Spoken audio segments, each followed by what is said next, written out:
नमस्कार दोस्तों, हमारे YouTube चैनल पर एक बार फिर आपका स्वागत है। मध्य प्रदेश अति शिक्षक भर्ती को लेकर एक और बड़ी अपडेट निकलकर सामने आ रही है।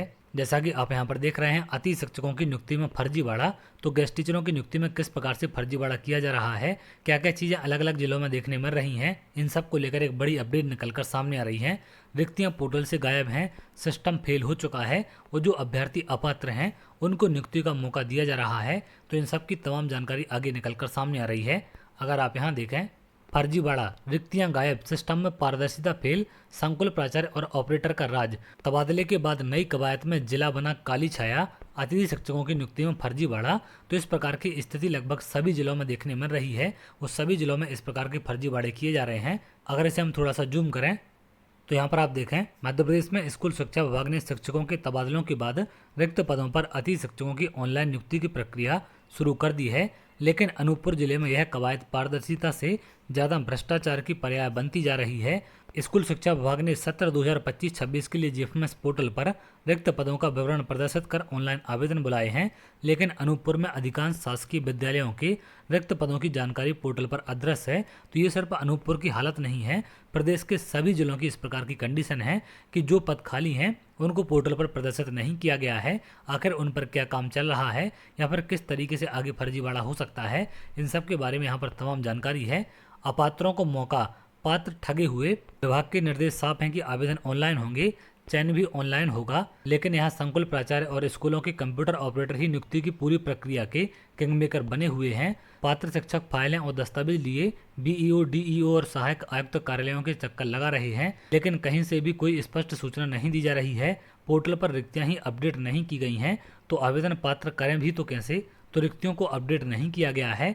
जो संकुल प्राचार्य हैं और इसके साथ साथ जो कंप्यूटर ऑपरेटर हैं, इन दोनों के द्वारा कई स्कूलों में गलत तरीके से भर्तियां की जा रही हैं। अगर आपके आसपास के स्कूलों में ऑफलाइन भर्ती की जाती है तो आप भी उसकी शिकायत कर सकते हैं। तारीखों की बाजीगरी, पहले चरण के लिए 26 जून से आवेदन प्रक्रिया शुरू हो चुकी है और 1 से 3 जुलाई तक उपस्थिति प्रमाणीकरण का शेड्यूल तय है।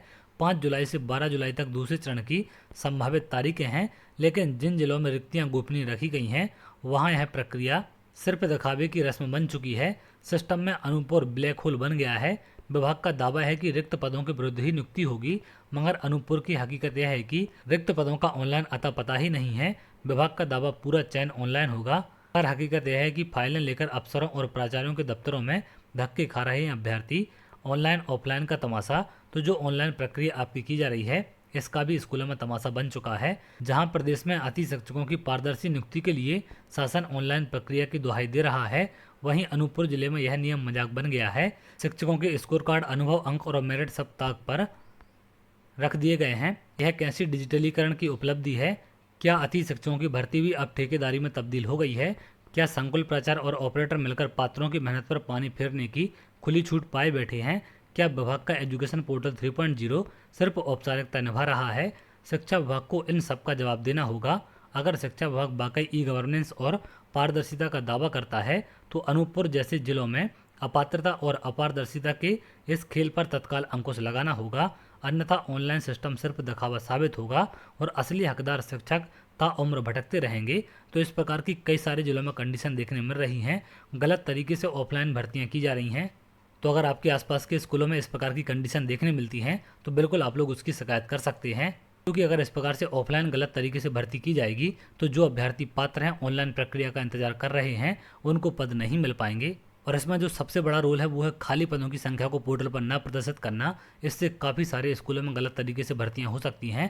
तो विभाग को इस पर एक्शन लेना चाहिए और जितने वास्तव में पद खाली हैं उन सभी को पोर्टल पर प्रदर्शित किया जाना चाहिए, जिससे सही तरीके से पारदर्शिता के साथ भर्ती की जा सके। चलिए आगे जैसे कोई भी अपडेट होगी मैं आपको जरूर शेयर करूँगा। अगर आप ऐसी जानकारी चाहते हैं तो हमारे चैनल के साथ जुड़ सकते हैं, जिससे और भी इंपॉर्टेंट अपडेट आपको मिल सके।